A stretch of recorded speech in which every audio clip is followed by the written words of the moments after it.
So here you see, there are three types of incontinence: it's overflow, stress incontinence, and urge incontinence. Yeah, we have a little other types of incontinences, they're merged types of incontinence, but mainly we subdivide into three types. So what is overflow incontinence, stress incontinence, and urge incontinence? There are three different types. And based on the differentiation of types of incontinence, so you can treat it absolutely different way, and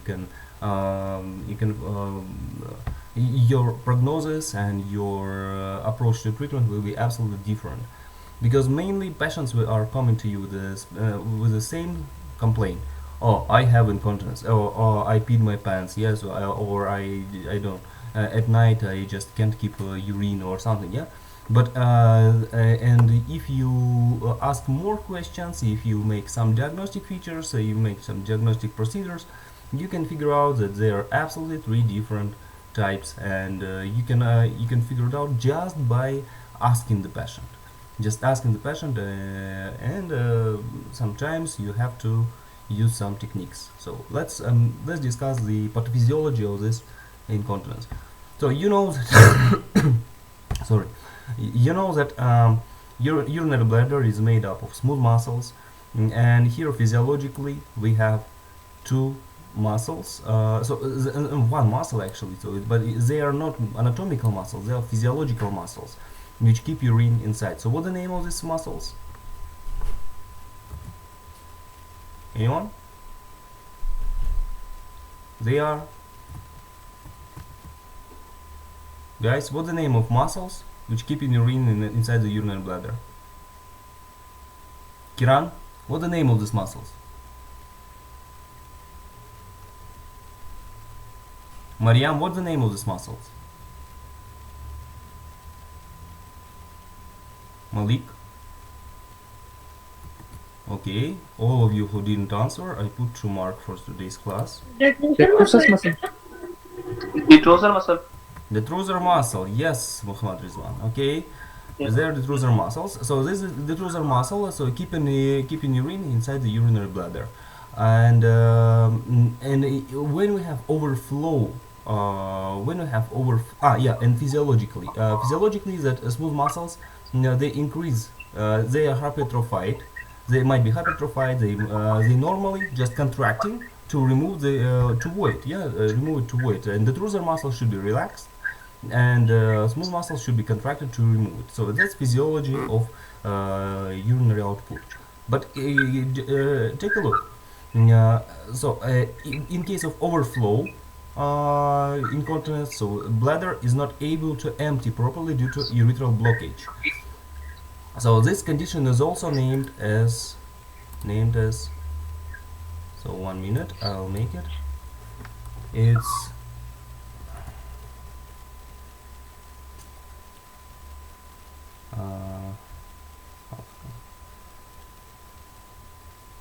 paradoxical ischemia. Paradoxical ischemia. So this paradoxical ischemia so means that the patient feels that he wanna go to toilet, but in the same way, so he can't go to toilet when he wants to go to toilet. But when he wear pants and just walk around, so he felt like his pants are filled with the urine, so and get wet. So this is typical overflow incontinence. So it's also known as a paradoxical ischemia. So and usually it happens as we discussed in our last class due to fourth stage of hyperplasia of prostate or any other obstruction of the urethra. So it happens, due to overfilling of the urinary bladder, and then and overactivity of the trouser muscles, and of course obstruction here. So that's why due to contraction of muscles of urinary bladder, so nothing is emptied, but when it's relaxed, the trousers also relaxing, and urine is passing out. So this is a very bad symptom. So it's usually correlated with the P-lactate-Z, or and hydronephrosis. And this is you remember stage number 4 of benign prostatic hyperplasia. So and here we have here we usually encounter with a chronic kidney failure due to hydronephrosis. So that's why usually in practice we see that if patient coming to you with symptoms of paradoxical ischemia and with overflow incontinence, so they usually already has the kidney failure. Okay. Second type, stress incontinence. Stress incontinence. So and usually by terms it's confused with urge incontinence. So let's take a look on this very clearly. So stress incontinence is happening, so as here is written, as pressure on the bladder increases due to the pelvic floor relaxing. So it's not full explanation of this. So stress incontinence is happening when also the trusor muscles, which are present here, they are too weak. They are too weak, or they physiologically cannot perform its function. Absolutely cannot perform its function, and lability of these muscles happen. Disorder which come into stress incontinence is very common in females, especially elder females. Mainly caused by descending of anterior wall, anterior vagina, So due to the vaginal wall. weakened muscle around the bladder. Yeah, and so it's happened. Yeah, due to stretching of them, due to the standing of anterior vaginal wall. So usually in Yes. females it's happening. So also might be caused by And neurogenic problems with disorder. muscles in the bladder. Sorry. So Sorry. pelvic surgery also cause for stress Yeah, so incontinence. actually, yeah, also might be happen like complication of surgeries. Yeah, it's sclerosis of it's one of the main complication after the transurethral resection of prostate, like sclerosis of the Yes. bladder neck. So anyway, yeah, main idea that these detrusor muscles are weak and cannot keep the urine, and then under the stress, you just bring something heavy in your hands, yeah, or you just coughing, sneezing, or making any exercise, so which has to tense your abdomen. So it increases the pressure outside. So abdomen is above the urinary bladder, and it leads to leakage of urine. And for this stress incontinence, we have a very good test. So you just set patient into the gynecological chair and ask him to cough. And if during the coughing urine is passing out, so that's you confirm the stress incontinence.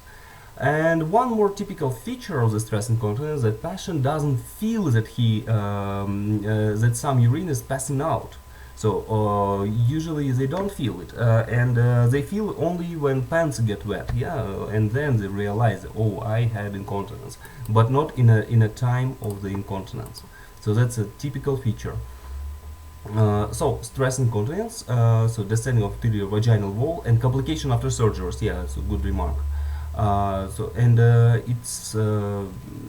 Urinary bladder is not fulfilled. Yeah, so shouldn't be very fulfilled. So, but usually happen when a patient has to wait. Yeah, so has to wait before going to toilet. So yeah, and a little bit fulfilled urinary bladder, but not overfilled like in the first case, like in overflow incontinence. Yeah, so it's stress incontinence. Okay, urge incontinence. Urge incontinence. So um, when you feel the alarm, yes, so that you have to go toilet. So right now you have to run to toilet, but you cannot. For example, you have very important meeting, or the way to toilet is very far away, yeah, and then you can't keep it in a urinary bladder, and you have incontinence. So here I want to ask you, so in which disorders we have it? Which disorders, so it's very typically we have this disorder.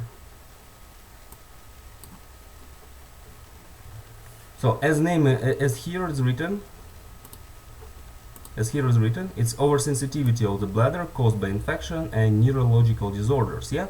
So which infections? What the name of infection of urinary bladder you have to know? Of course, it's a. Sir, are continents, maybe it's more common in neurological disorders or diabetes. Mhm. No, okay, it's mainly caused by cystitis. So it might be acute cystitis or might be chronic cystitis, might be secondary cystitis due to, as you said, in diabetes mellitus, and also you're right, neurogenic disorders. Yes, Neurogenic sir, maybe it's disorders. due to the abnormal.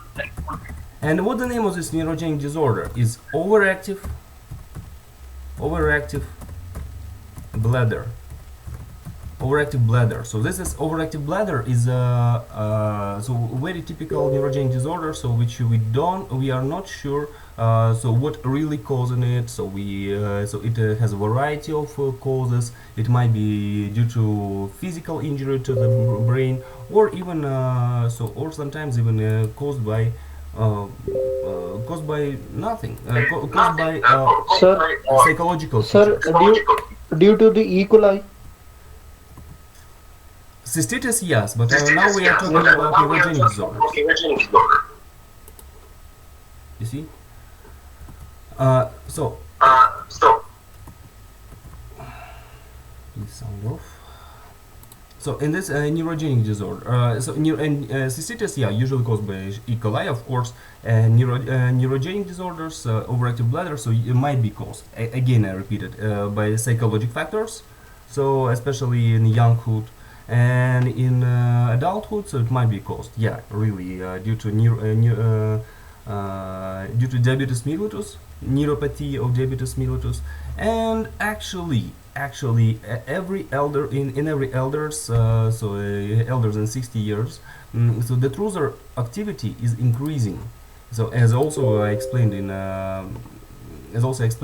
topic of benign prostate hyperplasia. So that's symptoms of benign prostate hyperplasia so appear not only in males, yeah, so that's due to overactive detrusor muscle, and irritability of urinary bladder is increasing during the age. And all of you met with it, so when it's cold around, yeah, so maybe you mentioned that you have to go to toilet more commonly when it's cold around, and because irritability of the urinary bladder is increased in the cold, and then even if it's filled in a half, so you have to go to toilet, so and you have an urge to go to toilet. So in this case, so and you see the main difference between stress and urge incontinence. So in stress incontinence, you don't feel when you go to toilet, and without urge to go to toilet, leaking of urine happening. But in urge incontinence, you obviously feel it, you suffer, it makes you very warned about it, but still you can do nothing with it. Yeah. So in overflow incontinence, so you also don't. Sometimes you feel it, sometimes you don't. So usually you don't feel it. So and you wanna go toilet, you have an urge to go toilet, but when you go to toilet, you cannot go to toilet. But when you stop going, when you out of toilet, so just walking around, so you have a passage, you have a urine leaking. So that's 3 cases we discussed. Okay, let's talk Sir, about. sir, Sorry. is this happen because of the brain disorder, sir? Again, sorry, Anwar. Sir, this happened because of the brain disorders? Which one? Due to the brain disorders. We have 3 cases. Which one you mean? Forget, sir. Take a look on picture.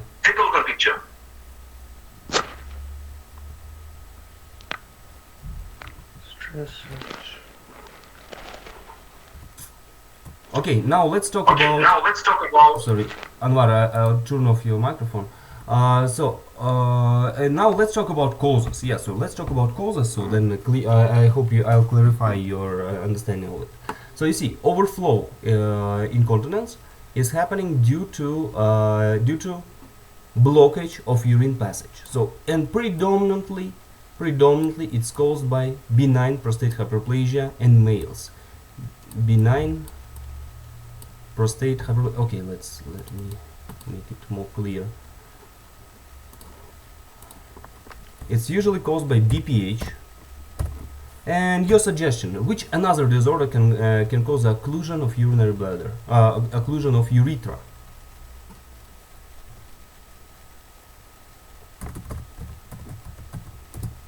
Prostate cancer, acute prostatitis, sometimes, and also what else can cause it? Stone, Inflammations. inflammation of what? Bladder. So okay, bladder stone. So let's name it bladder stone, and also obstruction of urethra by stone. What else? It might be tumor. So Brain, it's that It might be bladder tumor. Yeah. Even bladder tumor, they can cause obstruction of urinary outflow. So this is the cause of overflow incontinence. So and it's happening only in BPH of 4th stage.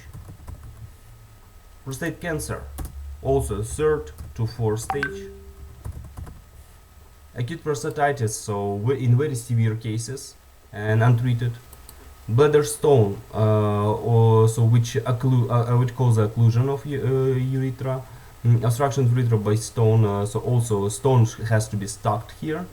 And bladder tumor, so also which are present near the urethra.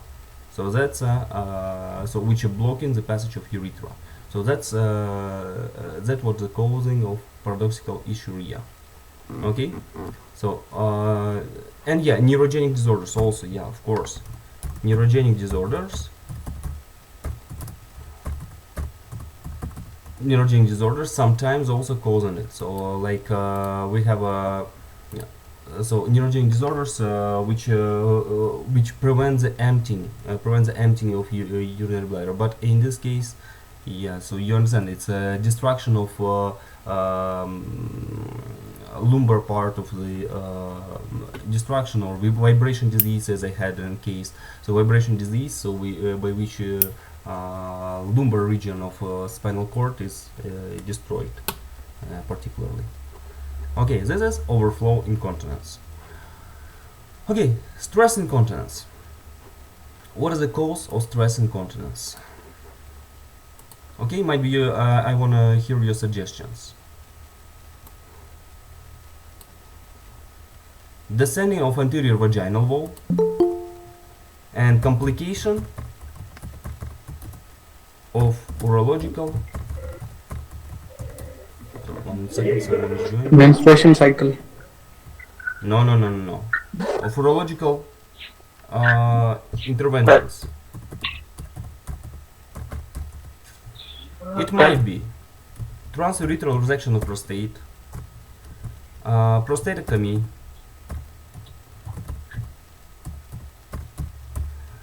even long-term catheterization. So when catheter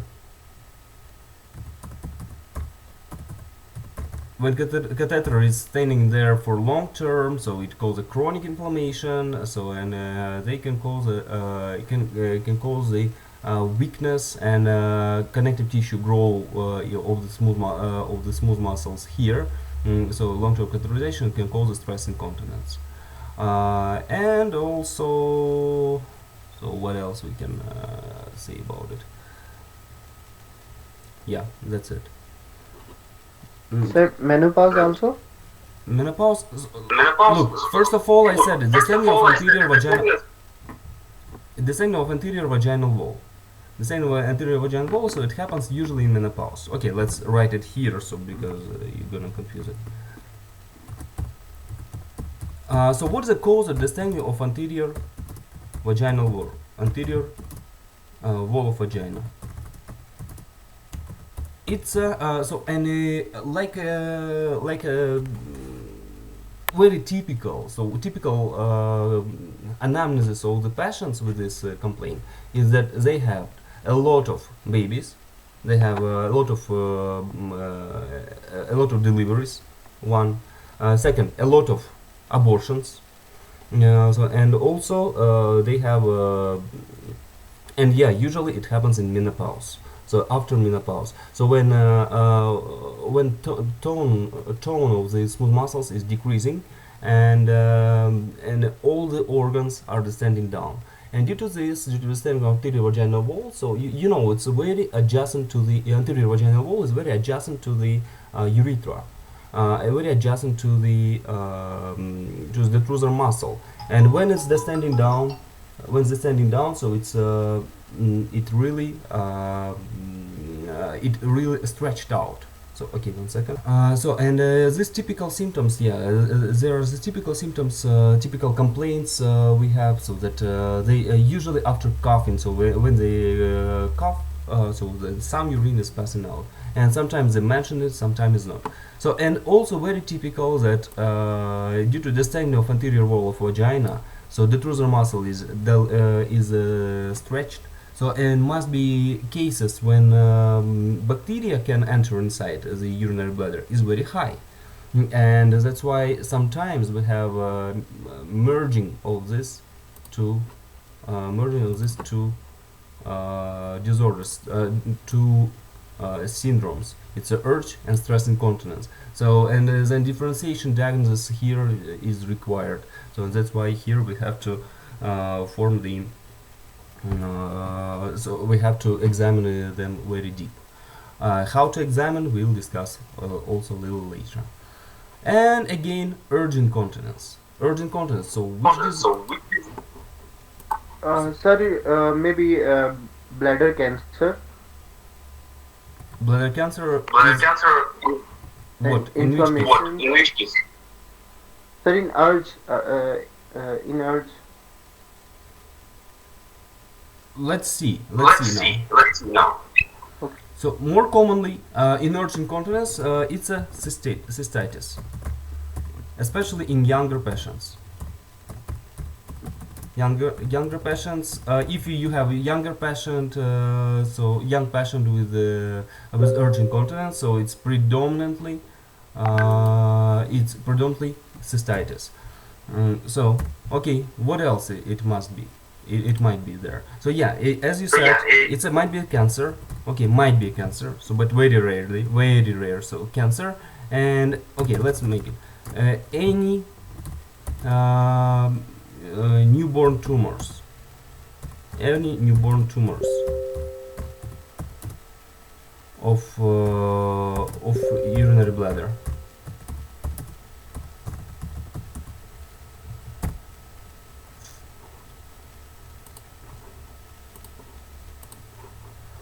Uh, 1 second. So, and newborn tumors of urinary bladder, so especially if they're located close to the trigonum, yeah? So you remember that trigonum is one of the sensitive parts, so which are present between orifice of ureters and orifice of urethra. So this trigonum, and if we have tumor close to this, which can irritate, it might be tumor, might be benign tumor like polyps, or might be malignant tumor like a cancer, yeah, cancer of urinary bladder. So they can cause irritation of this trigonum, and it can cause urgency, and due to irritation of urinary bladder, it causes a constriction of all the smooth muscles of the urinary bladder, and it gives you alarm, and your outer detrusor, or also known as rhabdodetrusor, so which keeps the urine by your conscience, yeah. So they can't keep it for a long time, and then some passage of urine, leaking of urine happening. So that's any irritation, and it also can be caused. So let's continue this point. So also can be caused by iatrogenic case. Iatrogenic. So for example, you as a urologist perform some surgery, and you forgot something inside the urinary bladder. So in my practice, I never seen it, but so for instance, you have to keep it in mind. So any intervention in urinary bladder so might be in a risk. So and of course, we forgot to say the very common thing is BPH. So BPH of the second stage. We discussed it in last class. Yes, so benign prostatic hyperplasia of second stage. So they can cause all the urgent. And so one of the symptoms is the urgency of urination, and sometimes they even causing the urge incontinence. So, of course, in case of cancer or prostate cancer, it's also typical. But prostate cancer, prostate cancer which doesn't cause obstruction, but which is growing towards the urinary bladder, invading the urinary bladder. So this is that's almost all cases of urge incontinence, but you understand the principle, the main principle of it. So that urge incontinence happens when overstimulation of trigonum happens. So it might be due to infection, so newborn tumors of urinary bladder, iatrogenic, so when something is forgotten in the urinary bladder, benign prostate hyperplasia of second stage, and prostate cancer invading the urinary bladder. So this is all the causes of all the causes of incontinence. Okay, of course, we always have strange cases. Of course, we always have some mixture, some merging of these different cases. Okay, for example, in stress incontinence, again I repeated, but so remember it. I supposed to make a question about it in model. So that in stress incontinence, the trusor muscles are stretched, and gates for a new infection are opened, and that's why stress incontinence might come to urge incontinence, and after the treatment of urge incontinence, stress incontinence can get back. Okay, let's start to talk about treatment. Yeah, so how which approaches to treatment we have. Of course, it is not it's not strict how to treat this disorder, because it's not disorder, it's just a syndrome. Yeah, it's just a syndrome. So in the base of these disorders we have another disorder. So and it's treated according to the um, and it's treated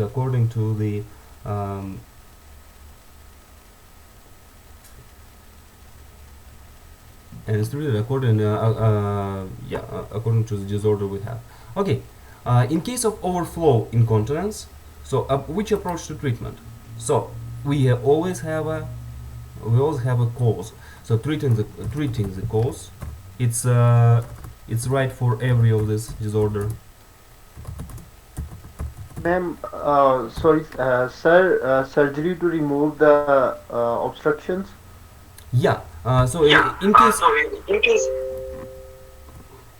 yeah, take a look. In case of BPH of fourth stage, you remember we cannot make a surgery for benign prostatic hyperplasia in case of fourth stage of benign prostatic hyperplasia. We cannot. It's prohibited because it's usually correlated with the kidney failure, and as well we have kidney failure. We cannot perform open surgery. We can perform transurethral resection of prostate, but we can perform trocar cystostomy. Trocar cystostomy. So it's a pinch. It's a punching. So it's been it's putting the Foley's catheter directly inside the urinary bladder and keep it for long term. So and might be kidney function will be recovered. So in case of BPH of fourth stage. In prostate cancer third and fourth stage, so of course you treat the prostate cancer, and along with it you put the trocar cystostomy. Again, same. In case of acute prostatitis, what we do? Also trocar cystostomy.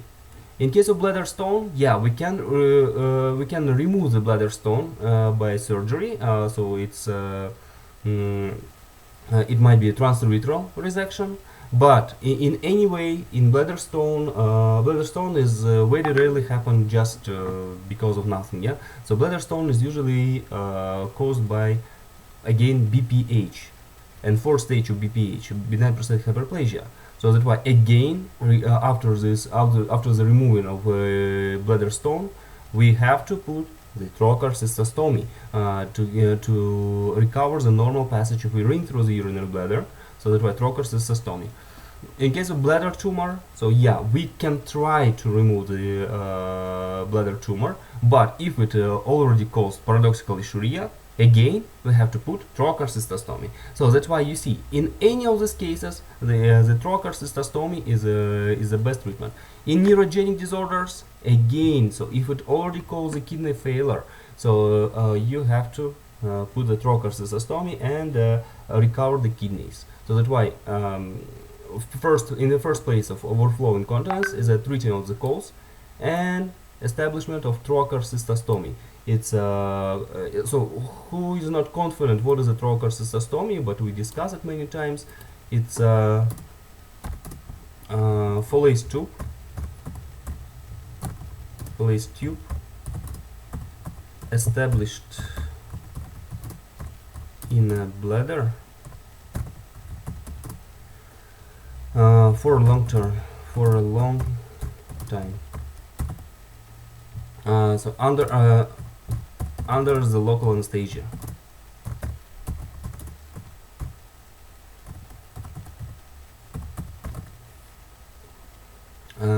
Okay. So that's a treatment for overflow incontinence. Sir? Yes.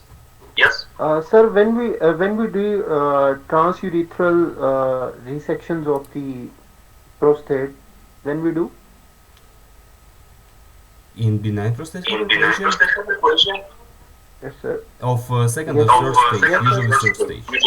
That is a common procedure for treatment of benign prostate. Yes. Of second and third stage. So usually third stage we use, but in second stage when it's when your medication is not working. So only in that case. Okay, but it's a topic of previous class. Okay. This overflow incontinence. So okay, stress incontinence. How to treat the stress incontinence? Also treating the cause, but here so the cause which we can treat is the distending of anterior wall of vagina. So for this we have a very good surgery. Its name is TVTO. Now, so TVTO so it's a surgery by which we just make a polypropylene net, so which is fixing the anterior wall of vagina and pull it upper. So by fixing it to the bones of our cox bones, so and pelvis bone, yeah, and we fix it to pelvis bone, and then these muscles, smooth muscles, the truther muscles, they get in a comfortable position and they can keep urine. So that's in this TVTO is very well treatment of stress incontinence for females, especially females after the many pregnancies and many abortions. Yes, question? Sir, key massages are best for digital muscle relaxation. Again, your voice is interrupting. Sir, Kegel exercise, is it beneficial for the relaxation of the dorsal muscle? Can you write your question? So first part of your question. I heard about beneficial to the Okay. stress incontinence, but what's the first part?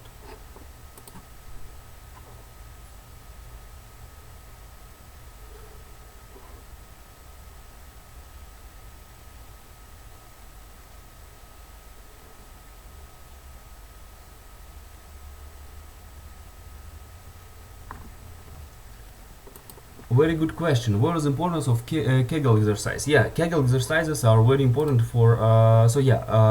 They can prevent the stress incontinence in females because the standing of sometimes the standing of anterior vaginal wall so can be kept by Kegel exercises. Yeah, but it's just prevention of this disorder. Yeah. And of course, it's a good option. That good that you said. So, what is a Kegel exercise? I hope you can Google it. So point is, it's a contraction of your pelvic muscles. So time after time, so you just repeat it a few times a day. And it makes strength increase the strength of the muscles of pelvic bottom, and due to this it leads to a staining of the urinary bladder, and increase the force, increase the strength of these detrusor muscles. Okay, agree. But it's not treatment. It's just prevention and reduce the symptoms. But yeah, you have to know about this. This Kegel exercises. Okay, so yeah, complication of urological intervention. So here it's a very huge variety of surgeries. So after transurethral resection of prostate, we have, and still we don't have one approach to the treatment of the disorders. We don't have one approach. So and we use um,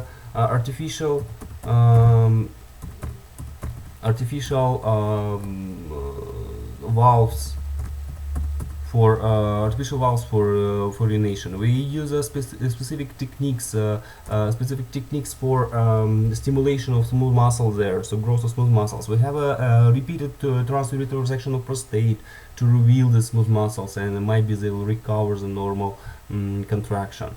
So we have a lot of different methods, but none of them gives a 100% result.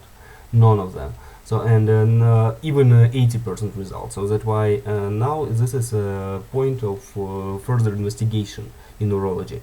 But nowadays actually these cases of complications of these urological procedures are decreasing in number because yeah, experience of doctors is increasing, and techniques which we perform are getting more and more evolved and less injurious to the patient. So that's why this getting more rare and rare complication. So and usually it's we can say that if we have stress incontinence after urological intervention, so it's usually, so not always, but usually the fault of the doctor who operated this patient before. So just it's sad, but it's true. So we have to talk about it. Okay. And catheterization, yeah, so you know that you can't keep a catheter in a urinary bladder more than 3 days, and you can extend it to 7 days only if you use antibiotics. Only in that case. But if you keep it longer, so yeah, of course, then might be prostatitis might happen in males. In females, it calls the chronic urethritis, so which also calls the decreasing of activity of detrusor muscles, of course. So okay, stress incontinence treatment is here. And also one temporal decision, it's usage of a drug known as Vesicar. So or another name of this another name of this, solifenacin.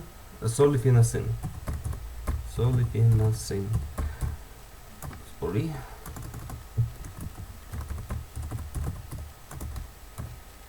Succinate. Solifenacin succinate. So this drug so is inhibitor of M3 muscarinic receptors, choline receptors, N3 choline receptors. So almost selective inhibitor. So it's like how to say it right. It's more likely inhibit the M3 choline receptors, and they might increase a little bit, increase the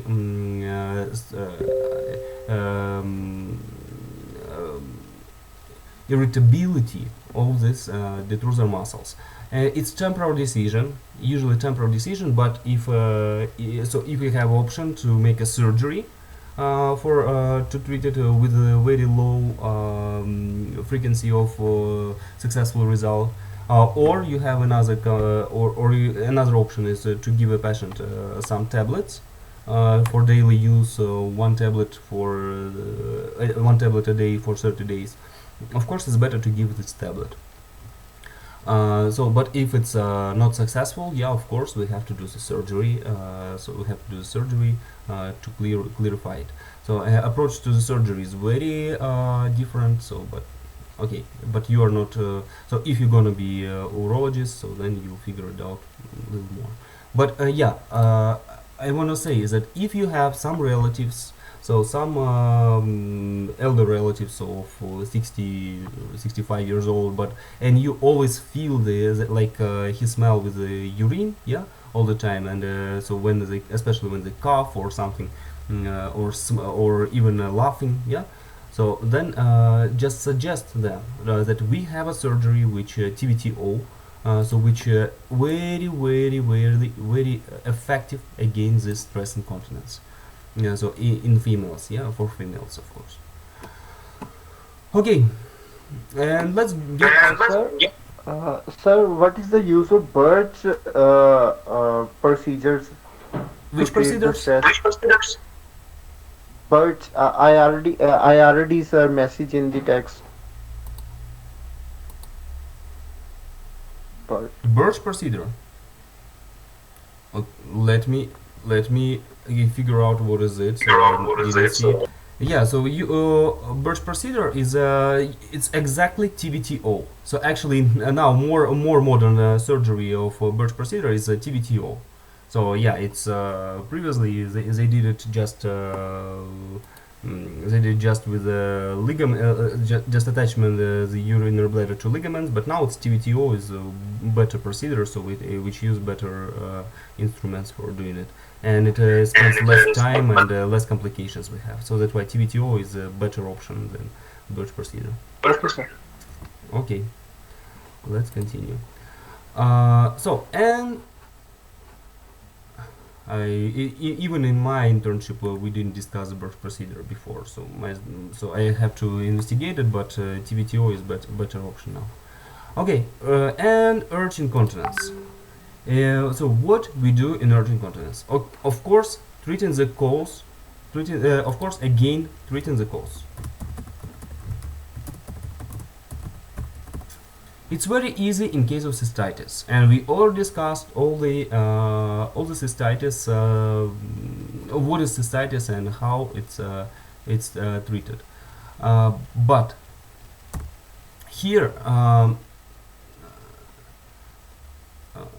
so okay, and overactive. Have I written here overactive? Okay, no. Yeah, overactive bladder. Here I written. Okay, treating the cause. So, and in case of cystitis, it's very easy. So just antibacterial therapy. Antibacterial therapy. Approaches are different in every country, but as for me, so we treat it with we treat it first of all with the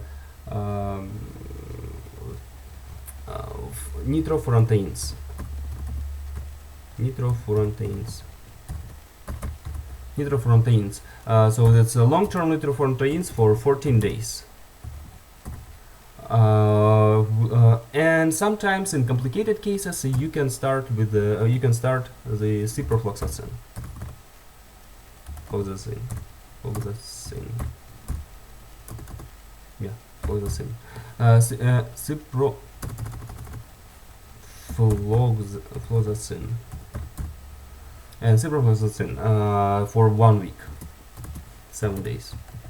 So and sometimes it's enough. So in case of cystitis, newborn tumors of urinary bladder, it's treated by the cause. Yes, so of course we do transurethral resection of this tumor. So might be if it's benign, of course just transurethral resection. If it's malignant, so we can perform the chemotherapy. But okay, and about this we're going to discuss in more details in our next topic, tumors of the bladder. Then in iatrogenic cases, so in iatrogenic case, of course, you have to remove of what you remained after the surgery. So and then it's treated. In benign prostatic hyperplasia second stage. So who remember? So which drug we give to prevent the urgency of urination? They are alpha blockers, alpha blockers. So of course they are alpha blockers. So this alpha blockers. So name is tamsulosin.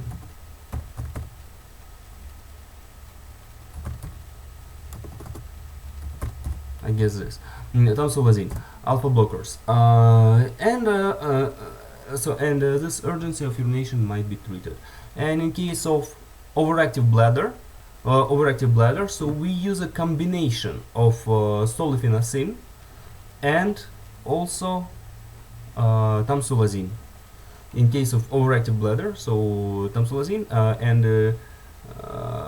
tamsulosin or solifenacin. So and then together they can work very effectively, especially in this overactive bladder. So how we give the diagnosis of overactive bladder? So when we have symptoms of cystitis, so all the symptoms are typical for cystitis, but for long term and without any inflammation in urinary by urinalysis, no any leukocytes in urine, yeah, but still patient is suffering with the alarming going to toilets or nocturia or something, but analyses are very clear and no any morphological changes of urinary bladder are there. So and then you give the diagnosis of overactive bladder and give this combination therapy, so with the tamsulosin and solifenacin. So and that's already, so in our market we have drugs, so like in one tablet, so the useful dosage of tamsulosin and sulfenacin in one tablet. Okay, and now still it's this problem is